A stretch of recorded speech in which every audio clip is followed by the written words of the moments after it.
Relation tales. My wife told me nicely that she was going out after work tonight and probably wouldn't be back until Friday morning. She spoke so quickly and smoothly that I felt there was nothing I could do. She said she still loved me, but her eyes looked elsewhere. This was my first experience with cheating in a marriage. I had heard about it in movies, books, plays, and from people talking about their own experiences. She went on about how I was strong enough to handle it, how it was unfair that she didn't get to enjoy herself before we got married, and how people aren't meant to be faithful. She claimed that society was too strict about love and that it was just love. She promised she would be more attentive to me if I let her do this. With just a small sigh before responding, she moved on to more cliches like how I had no choice, how she could do what she wanted with her body, how life is short, and how she deserves to experience different things. She was only interested in physical experiences. I'm not saying I was lacking in any way. I'm of average intelligence and financially secure. Just so you know, I'm a rocket scientist and have done quite well for myself. My wife had no complaints about that. When she finished her speech, I felt a rush of anger inside me. I could have reacted violently like a powerful beast seeking revenge, but I held back. But we know that story ended in destruction. No, Melville had a better model for me to follow. Even though the message of this story was so unclear, it has been a subject of contemplation throughout my life. The meaning of its strange central character suddenly became clear to me. When my wife asked me to kiss her goodbye, I mentally thanked her in Melville for the Bartleby lesson. Everyone has witnessed astounding. There will always be times in life when things are so strange that you can't help but laugh at them. You are in such a state of shock that you feel compelled to speak up and are eager to do so. But your brain is digesting all you have witnessed so quickly that it is at a loss for words. My wife's jaw dropped, her mouth groped squally opened. My desire to go on a tirade about morals, oath, and expressions of devoted love or threats of violent retribution all bubbled up inside. But somehow a simple "I'd rather not do that" was enough. Often people have a power that is underestimated and rarely even considered as a strength. It is the gift of self-control. There is strength in control. I'd rather not do that was my control over the situation. Of course, after exercising that control, I was treated to a new tirade about not respecting her needs, about my immature resentment, about this and that, and ending by saying, "You're going to have to accept my decision or do without me." I'd rather not. I noticed a crack in her armor. She began to falter slightly, trying her best to look determined. I didn't threaten her, beg her, cry, or get angry. Instead, she started to negotiate. She promised she wouldn't stay out all night on her first date. Instead, she would come home and tell me how much she loved me, allowing me to have her body again. I didn't want that. That was the final straw. My wife went from being a gentle partner to acting like a lawyer. She had as much trouble passing the bar exam as I did. I'm pretty sure she didn't remember much from her law classes the year before we got married. Back then, the whole class was writing prenuptial agreements for their own use. She took it very seriously at the time, and the contract was duly signed, notarized, and fully enforceable. When she went on her next tirade about how if I wanted a divorce, she would take my house, my bank account, and even my trust fund and end up in my house, in my bed, sleeping with whoever she wanted and whenever she wanted, and I would pay for it. I had a simple answer. I'd rather not. And she didn't come back that night so I could reclaim her body. She didn't come home Saturday afternoon or Saturday night. The sun was just setting on Sunday night when she dragged herself into the house, looking like a wild animal had just driven her onto the rocks. She dumped her bag on the patio of our house next to the grill where I had a nice sizzling ribeye cooking. I didn't even bother to look in her direction. I figured you'd rather not kiss me now, right? I was busy putting marinade on the cooking meat and turning the corn. Can you cook one of those for me? I asked. I'd rather not, she replied. I should have expected that. Are you ever going to say anything besides "I'd rather not"? It gets old fast. I turned to her ready to respond. But she spoke first. No, don't talk about it. I'm tired. It's better if you just don't. That's the punishment. It's going to be a long night because we have to talk and you need to say something. Nothing. Is that really it? Are you going to file for divorce? 2 years of dating in college, 3 years while I was in law school, and 2 years after that, 5 years of marriage, and 7 years together, and you're going to throw that away in 2 weekends while I look into something else. I needed it. It's been eating away at me for years. I thought it was all said when I married you. I love you and will love you forever, but I couldn't be around another guy without wondering how good he was in bed, questioning how it felt to be fixed instead of cherished. I needed to feel and understand the differences. To be the girl on the cover of a love story where the rough cowboy does whatever he wants to her or where the lord of the manor exercises his rights over me. A humble peasant girl. I'm sorry, but I couldn't help myself. You're a wonderful husband and a wonderful lover, but I should have seen. I should have tried dating other men. Oh, baby, I'm so sorry. Please don't just stand there in silence. Say something. I put the steak and corn on a toasted bun with a grilled peach on top. And finally looked at my wife since she came back. I prefer not to do that. She said, no, baby. Don't be like that. Yell at me. Threaten me. Hit me. Just don't ignore me. I know I was wrong, and I'm sorry. I'd do anything for you.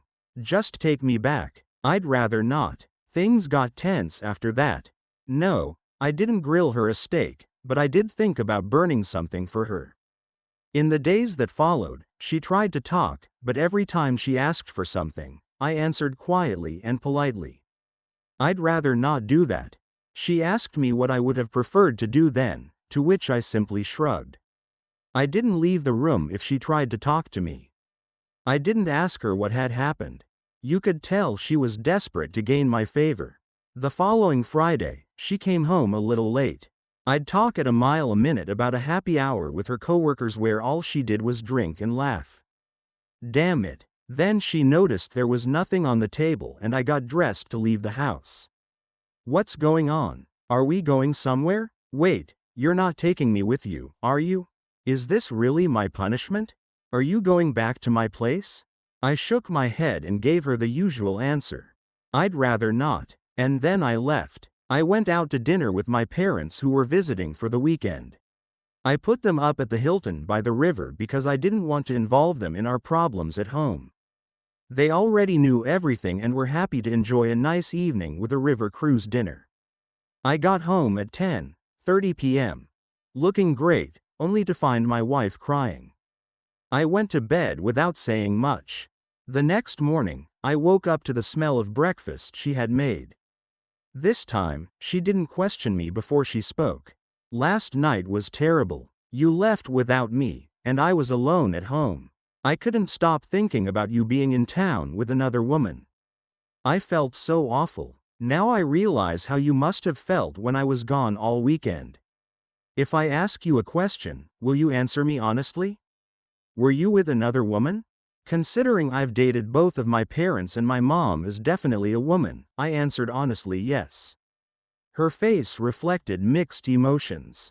She now knew that I had dated another woman last night, and that filled her mind with anxiety. On the other hand, I had said something else. Something new. It was a good conversation. I ate breakfast and after picking up my golf clubs, I left. We played golf, my father and I. He was in his 40s, but he was hitting like he was in his prime. At one time, my dad won a community service award for coaching Special Olympics locally, for many years and then serving as the state team director. During the game, we talked about everything but my marriage.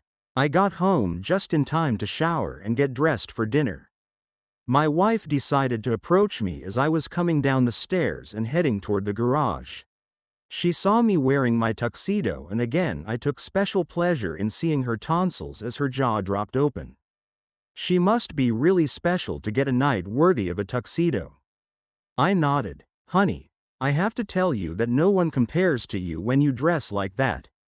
All of our anniversary dinners have been unforgettable. She's a lucky girl, whoever she is. I guess you don't want to tell me about her. I'd like to know. Well, I understand. I know I messed up. I know I pushed you away and then spent the weekend making you feel bad. I shouldn't have done that. I will always regret how I treated you. Friday's date got me a burger at Wendy's on the way to the concert. He told me we had great seats, so I dressed. Well, you saw me. It was nice. Turns out our seats were so far away from the stage that I couldn't see the singers even through binoculars. So, he made me buy a beer. Well, I was driving the whole way. It was my car. It was my gas. And then I bought dinner. Anyway, my first date in my big adventure happened with the cheapest douchebag in the state. On the way home, he started groping me with his hands. So, when we were in our neighborhood, I waited until he stopped at a red light at an intersection, jumped out of the car, and went to Mayor's Lounge where a blues band was playing. The jerk tried to follow me, but you know, Eric, the bouncer, who works there when they have live bands playing. I told him the guy was a creep and was following me. Can you believe he's been following me? Like I promised him anything. When I went into the restaurant, I saw a guy the first knew from work. He was there with some friends. We hung out and I went to his house, but he was so drunk I had to drive him myself. And when we got to his house, it turned out I was looking at the worst case of a hang-up ever. Then he just passed out and I had to sleep on his couch. I woke up this morning to him crawling all over me and telling me he would make it up to me. I responded by telling him how he would ever be able to ever make it up to me with his little outgrowth. That's when I got really stupid. Instead of looking at things clearly and finally appreciating what I had at home and coming back to you, I decided I needed to reassert my femininity and sexuality. So, I went to the bar. I was about to hook up with some guy, but then his wife barged in.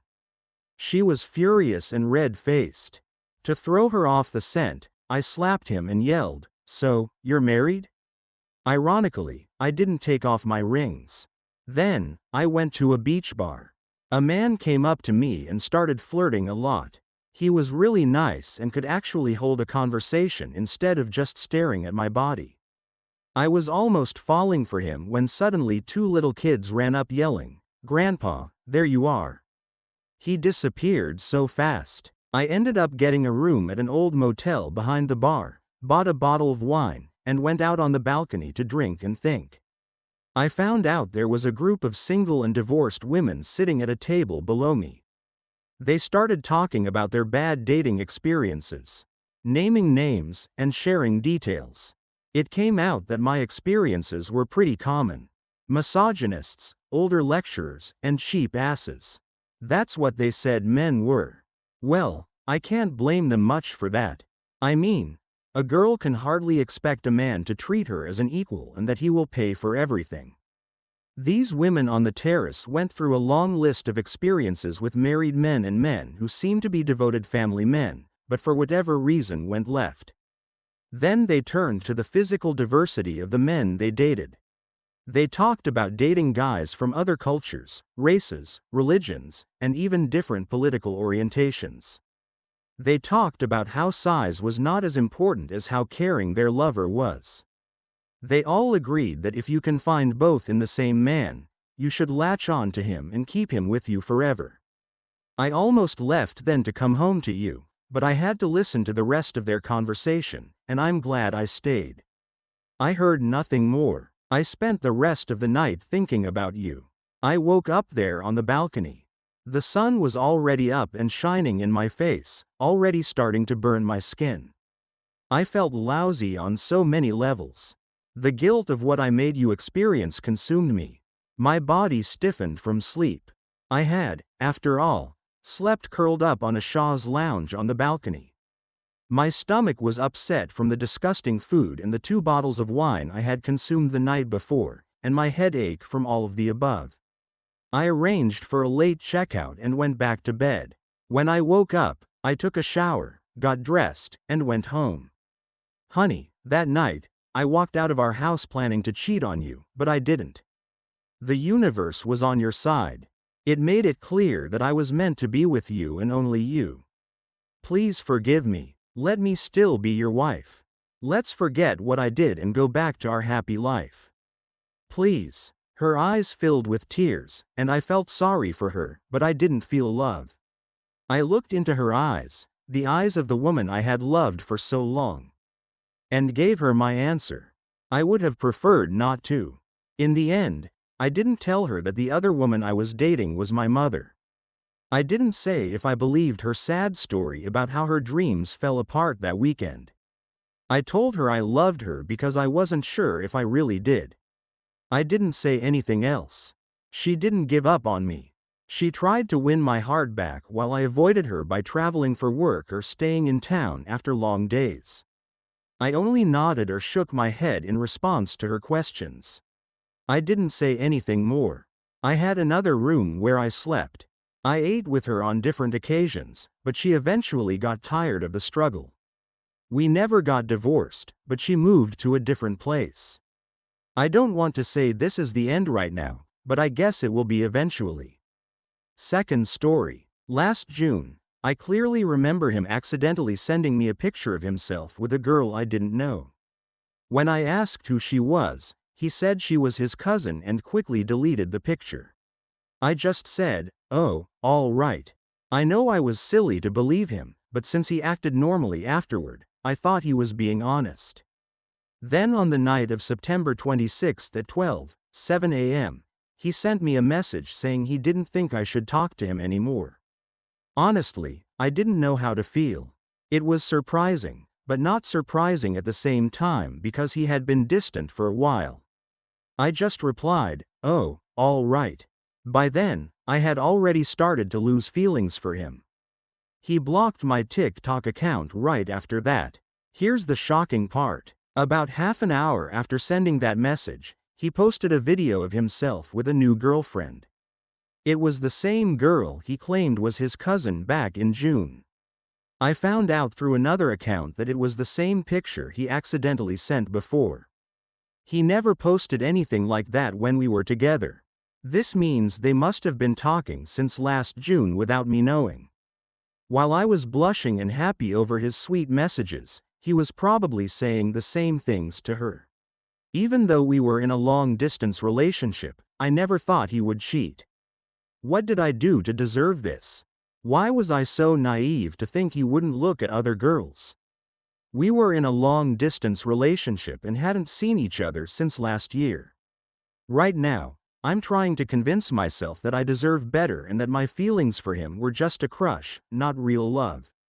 He made me feel loved, but we had a gap between us. I have a diploma while he only finished high school. I'm not mocking anyone without higher education. It's just that he feels out of my league. I hope someone understands.